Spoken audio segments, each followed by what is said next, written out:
कोणों का वर्गीकरण। क्या है आज? कोणों का वर्गीकरण। मतलब हम कोणों को वर्गों में बांटेंगे। वर्गीकरण मतलब हम बांटेंगे, ग्रुप में बांटेंगे। आई बात समझ में? जैसे हमने कैसे बांटा, मान लो हम बच्चों को बांटते हैं, सौड़ वाले बच्चे एक तरफ हो जाओ, सिदरी वाले एक तरफ हो जाओ, कोट गांव वाले एक तरफ हो जाओ, ठीक है, सांकरी वाले एक तरफ हो जाओ, तो सारे बच्चे अलग अलग हो जाएंगे जी। तो वैसे ही हम कोणों की बात करेंगे। कुछ ऐसी विशेष क्वालिटी होती है कोणों में जिनके आधार पर हम उन्हें अलग अलग ग्रुप में विभाजित करेंगे। बात समझ में आ गई आपको? जी। कि नहीं आई? ठीक है। अब देखो यहाँ पे कोणों के वर्गीकरण में देखो कुछ चित्र दिखा रखे, दिख रहे हैं आपको? जी। क्या है ये? इस चित्र में क्या में क्या दिखाया गया है? कोण। देख रहे हैं हम लोग? जी। आप जरा देखो ध्यान से, कुछ कोण कैसे हैं?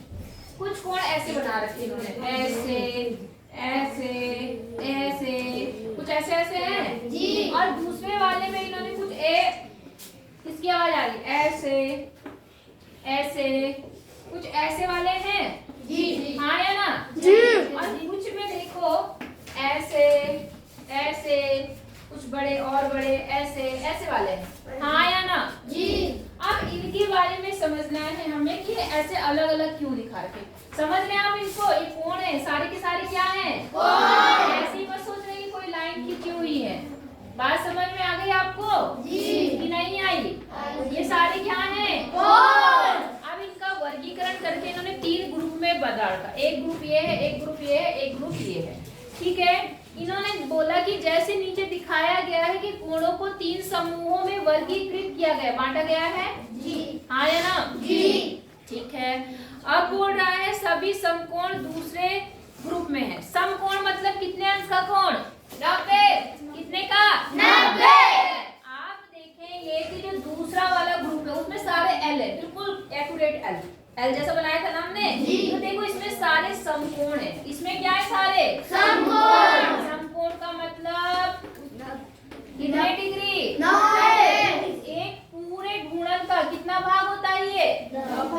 पूरे गुणन का कितना भाग होता है? मैं ये कहना चाहती हूँ। हाँ ना, पूरा गुणन कितना होता है? इतना होता है। 360 का ये कितना भाग होता है?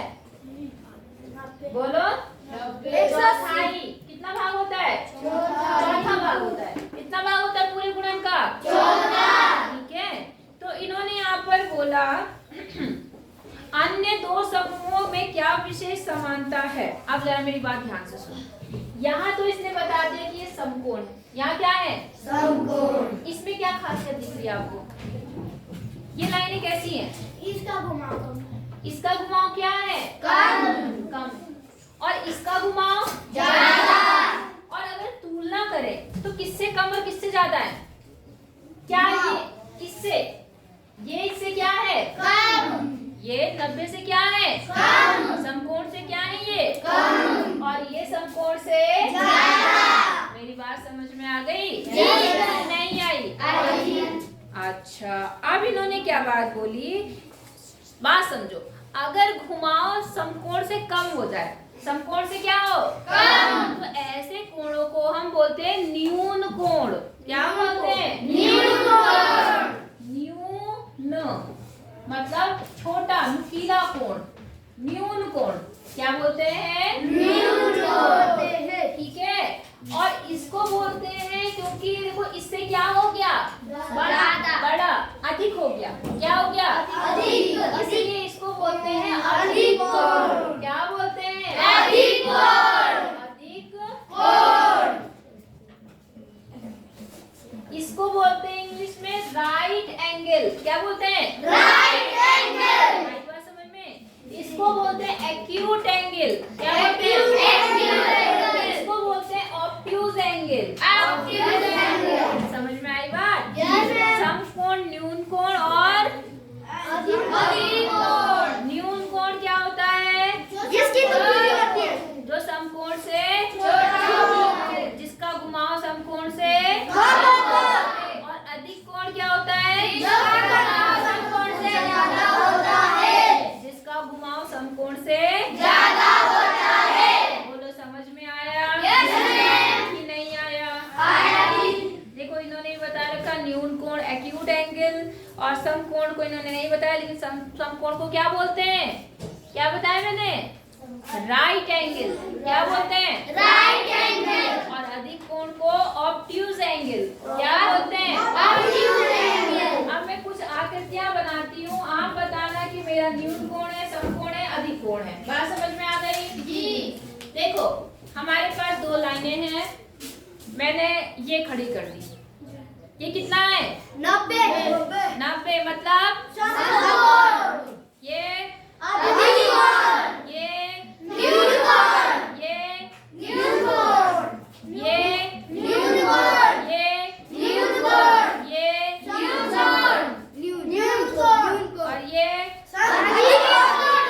ये अधिक कोण। ये सरल कोण। Very good. कौन सा कोण? सरल कोण। तो मतलब आपको कोणों के बारे में बहुत सारी जानकारी मिल गई है। सही बात है? जी। तो आइए पता लगाएं, सीखते हैं अब आगे क्या इन्होंने क्वेश्चन बोला है, उसके आंसर देने का प्रयास करते हैं। बोलो बात समझ में आ गई? Yes ma'am. पिछली आकृतियों में न्यून कोण, समकोण, अधिक कोण और सरल कोण को पहचानिए। क्या आप इसमें सबको पहचान सकते हैं? यस। कठिन है? नहीं। ओके। दूसरा, कुछ न्यून कोण और कुछ अधिक कोण विभिन्न दशाओं में बनाइए। बना सकते हैं? जी। बना सकते हैं? जी। न्यून कोण जी। बना सकते हैं? कितने बच्चे बना सकते हैं? गुड। चलो 2-4 बच्चे बोर्ड पे आके बनाओ, जल्दी से आओ फटाफट। 3 बच्चे आ जाओ, चलो फटाफट। 3 बच्चे आओ, आओ जल्दी से फटाफट, टाइम नहीं है फिर ज्यादा हमारे पास। कोई भी आ जाओ, कोई कठिन है? मैडम आओ तो बताती हूँ मैं, आओ तो बोलती हूँ। यही कोण दूंगी और कुछ नहीं। चलो तुम बनाओ समकोण। हाँ गुड, उसको दो आप चौक। तुम बनाओ न्यून कोण। ठीक है, और कैसे बना सकते हैं न्यून कोण?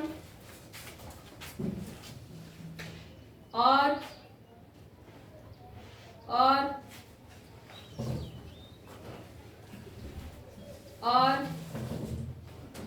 बना सकते हैं ऐसे?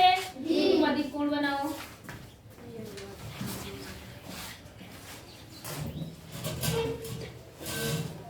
क्या अधिक लग रहा बेटा? मुझे 90 से भी कम लग रहा। अधिक कोण की क्या खासियत होगी? बोलो, कितने से बड़ा होगा? समकोण से। हाँ ये बना। एक और अधिक कोण बनाओ,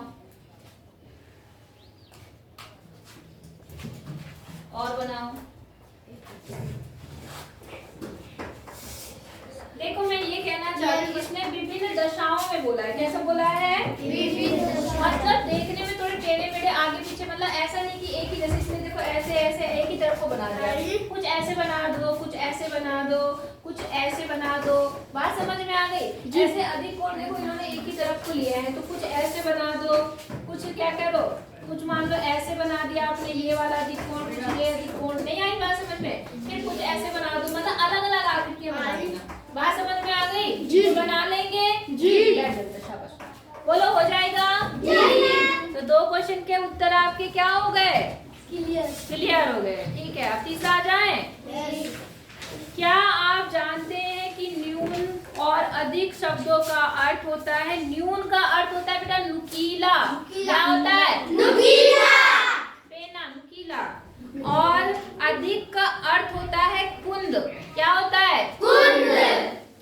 आपको लगता है इन शब्दों का चयन क्यों किया गया होगा? देखो बेटा, हम तो इस बात में मानते हैं कि इस शब्दों का प्रयोग समकोण के आधार पे हम लोग कर लेते हैं ना, क्योंकि देखो जो न्यून कोण होता है वो समकोण से ज्यादा नुकीला होता है। नुकीला मतलब देख रहे हैं? मतलब अगर आपको एक बात कही जाए कि आपको कुछ नुकीली चीज चाहिए, तो मुझे बताओ कौन सा ज्यादा नुकीला है? ये ज्यादा नुकीला है या ये ज्यादा नुकीला है? नहीं। 1 वाला या 2 वाला? 2 वाला। तो अगर 90 से कम है तो हम उसको न्यून कोण बोल देते हैं। न्यून मतलब नुकीला, तो इसमें ज्यादा नोक है, इसमें ज्यादा नोक है, इसमें भी क्या है? ज्यादा नुकीलापन होता है। न्यून कोण में आप कहेंगे शार्पनेस ज्यादा होती है, घुमाव कम होता है, इसलिए इसको न्यून कोण बोला गया है। आई बात समझ में कि नहीं आई? इसलिए लिया गया होगा। और अधिक कोण में देखो जो नुकीलापन है वो बहुत कम हो जाता है, होता है। यहाँ देखो इसमें नुकीलापन, अगर आपको इससे गड्ढा बनाना हो, एक मान लो ऐसी कोई आपके पास औजार है, इससे आपको गड्ढा बनाना तो क्या जल्दी खुदेगा? इससे खुदेगा जल्दी, नुकीले वाले से। तो इसलिए इन्हें आपने क्या बोला, इसको कुंद इन्होंने कहा। कुंद मतलब अधिक बोला। बात समझ में आ गई? या अगर हम 90 के सापेक्ष में बोलेंगे तो हम ये बोलेंगे कि 90 से ये बहुत ज्यादा छोटा होता है। बहुत ज्यादा छोटा मतलब नहीं, 90 से छोटा होता है इसलिए इसे न्यून कोण बोल देते हैं। और ये 90 से ज्यादा होता है इसलिए इसे अधिक शब्द लिया गया है, मतलब कुंद शब्द का प्रयोग किया गया है। बोलो बात समझ में आ गई? लिख देंगे आंसर कि नहीं लिख पाएंगे? कोई दिक्कत? पक्का? अगले में आ जाए। देखो चौथा सवाल बोला, निम्नलिखित आकृतियों में कितने न्यून कोण है? आपको बताना है। मिला दो ये कितने न्यून कोण है? न्यून मतलब कितने, कौन से कोण की बात कर रहा? नुकीला मतलब कौन सा? मतलब मान कैसे बताएंगे? न्यून कोण की परिभाषा कैसे बताएंगे? कितने से कम होगा? 90। इस चीज को विशेष ध्यान रखना, कितने से कम? 90। जैसे न्यून कोण बोलेगा ना तो उसकी परिभाषा यही बोलना कि वो जो समकोण से कम होता है, ठीक है ना। घुमाव कम होता है वो तो है ही है, लेकिन 90 से कम होता है घुमाव हमेशा। बात समझ में आ गई? अब देखो इन्होंने एक आकृति दी है, ये एक आकृति ये है, चित्र दिख रहा है आपको, त्रिभुज बन रखा, एक त्रिभुज आपका ये बन रखा, ठीक है। एक त्रिभुज आपका ये बन रखा,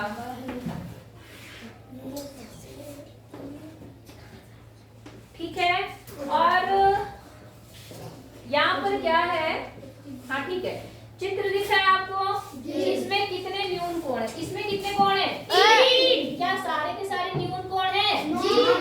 नो, नहीं है न्यून कोण। क्या कोई 90 से बड़ा दिख रहा है या 90 दिख रहा है? नो, सारे क्या है? न्यून कोण। 1 2 3। यहाँ कितने न्यून कोण है? 3। यहाँ कितने न्यून कोण है? 6 है। 1 2 3 4 5 6। कितने? 6। मुझे तो और भी दिख रहे हैं। मुझे भी दिख रहे हैं। 7 8 9 10 11 12। मुझे तो 12 दिख रहे हैं। आपको नहीं दिख रहे? 12 दिख रहे हैं जी। 12। अच्छा इसमें कितने? 15। 1 2 3 4 5 6 21 8 9 10 11 12 13 14 15 16 17 18 19 20 21। मुझे यहाँ 21 दिख रहे हैं। आपको दिख रहे हैं? छूटे तो नहीं कोई? 3 3 6 3 3 9 3 3 12 3 3 15 3 3 18 19 20 21। बोलो समझ में आया? कोई दिक्कत? अच्छा अब यहाँ क्या बोल रहा है? अगली आकृति क्या होगी, उसमें न्यून कोण क्या कितने होंगे? देखो जरा ध्यान से, अगली आकृति देखते हैं। थोड़ी बड़ी बना लो अगली आकृति, ताकि अंदर से दिख जाए।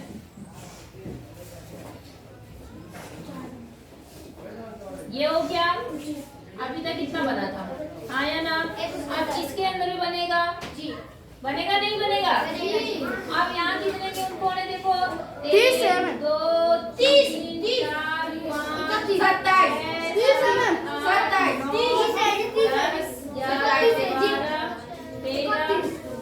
14 15 16 17 18 19। रुक जाओ भाई। 21 22 23 24 25 26 27 28 30। कितने? 30 है। बोलो बात समझ में आ रही है आपको कि नहीं आ रही?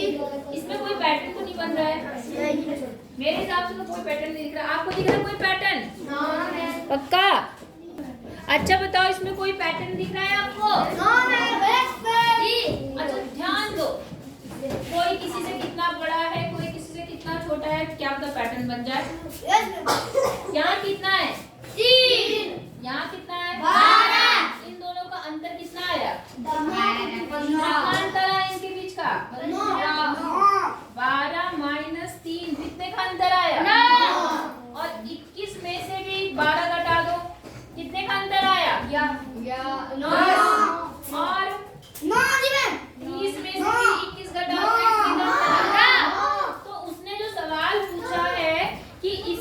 कि क्या कोई पैटर्न बन रहा है? तो आप बोलेंगे हाँ जी, यहाँ पर क्या है, हर त्रिभुज में न्यून कोणों की संख्या, मतलब हर आकृति में न्यून कोणों की संख्या क्या है? 9 जो है वो क्या है? अधिक है। कितनी अधिक है? 9। देखो इससे इसमें 9 ज्यादा हो गए, इससे इसमें 9 ज्यादा हो गए, इससे इसमें 9 ज्यादा हो गए। समझ गए नहीं समझे? समझ गए। कोई दिक्कत है यहाँ तक? हाँ मैम। तो बेटा यहाँ तक आपका कंप्लीट हो गया। अब हम कल पढ़ेंगे कोणों को मापना, ठीक है? ओके, कल कॉपी लेके आएंगी, मैं चेक भी करूंगी आपकी।